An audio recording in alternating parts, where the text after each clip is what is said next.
আজকে এই মুহূর্তে আপনাদের কাছে যে হরর স্টোরিটি শোনাচ্ছি তা হলো জোকারের বাঁশি। এক রাত্রিবেলা রজত জঙ্গলের রাস্তা দিয়ে বাড়ি ফিরছিল।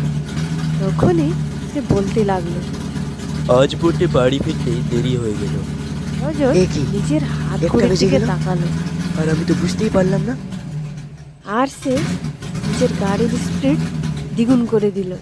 রজত যেতে যেতে হঠাৎ এক বাঁশির শব্দ শুনতে পেল।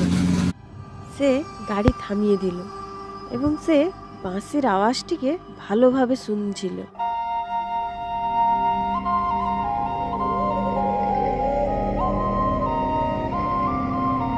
বাঁশির আওয়াজটি এতই মধুর ছিল যে রজত না চেয়েও জঙ্গলের ভিতরে এগোতে লাগলো। রজতের সাথে আগে কি হলো জানতে চাইলে সাবস্ক্রাইব করে কমেন্টে পার্ট 2 লিখে জানান।